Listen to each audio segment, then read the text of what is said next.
नमस्ते सबैजनालाई शुभ बिहानी मनोकामना दर्शन गर्न जाँदाको दृश्य हजुरहरू माझमा राख्न गइरहेको छु र मन्दिरमा दर्शन गर्न जाने क्रममा देखिने जुन दृश्यहरू छन् हजुर माझ म दर्शाउन जानेछु र यहाँको वातावरण केवलका भएको गतिविधिहरू हजुर सामु दर्शाउन जानेछु। यहाँबाट सुरु गरौँ।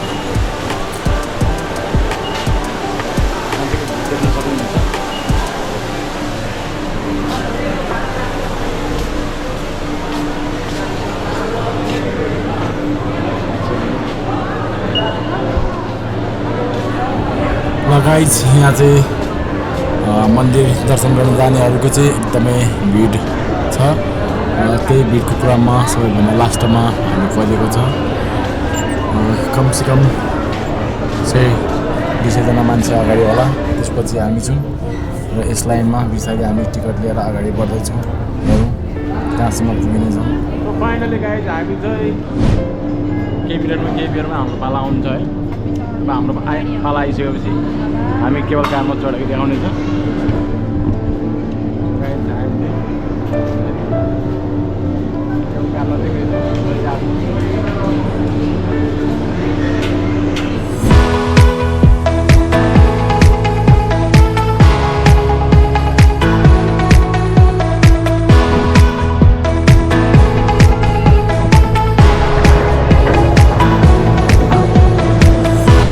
फाइनली गाइज हामी चाहिँ मनोकामनाको माथि आइपुगेका छौँ र हामी चाहिँ केवल कामबाट उत्रिने क्रम हुँदै अब मन्दिरमा जाने क्रममा छु र बाटोमा के हुन्छ अगाडि बढौँ।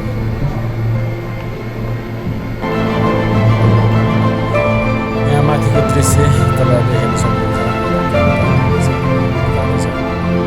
यो बाटो हुँदै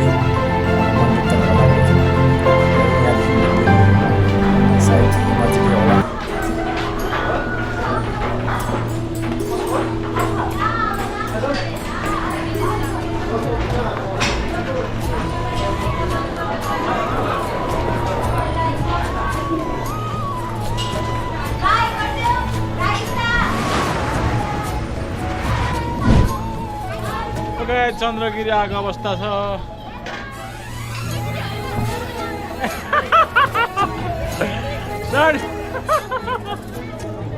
चन्द्रगिरी मनोकामना आएको अवस्था छ।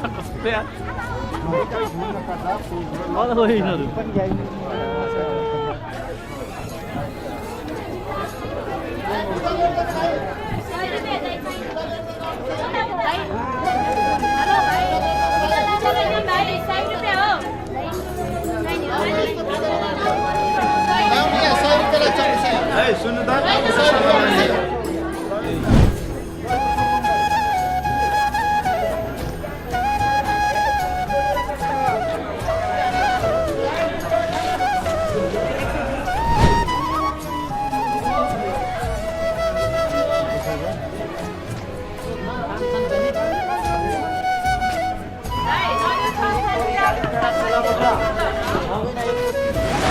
गिटारको साथमा एउटा कुन गाना गर्ने ए बुढी त आउँदैन साँच्चै तिम्रो लागि गरिदिन्छु चुरोट नि त्याग तिमी छेउमा नहुँदा हुन्छ साह्रै नि ऱ्याक किनिदिन्छु गुचीको ब्याग लिपस्टिक नि म्याक तिम्रै लागि भनी बनाउँदैछु ताप्रे प्याक ओ माहौलमा यस्तो खतरा हेलो गाइज हामी चाहिँ अब मनोकामना मन्दिर दर्शन गर्ने हुनै लाग्यो है। मन्दिरको छेउमा आइसक्यो हामी लाइनमा हाम्रो छेउमै छ मनोकामना माई मन्दिर, जसले हाम्रो मनको इच्छाहरू सम्पूर्ण सोचे जस्तो पुरा गरिदिन्छ। त्यहाँ आएको छ आशा भएर हो यति परदेखि हामी दर्शन गर्छौँ।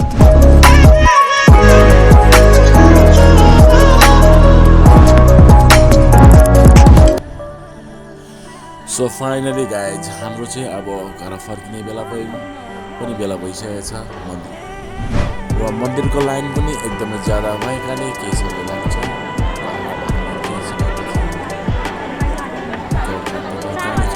सबैलाई बाई बाई भन्न चाहन्छु हाम्रो ब्लगको तर्फबाट र आजको दिनमा यहाँ नै हाम्रो चाहिँ ब्लग अन्त गर्न चाहन्छु र जाने क्रममा यदि तपाईँहरूलाई हाम्रो ब्लग चाहिँ मन परेको भएदेखि लाइक कमेन्ट र सब्सक्राइब गर्न नबिर्सिनु होला। धन्यवाद। By by.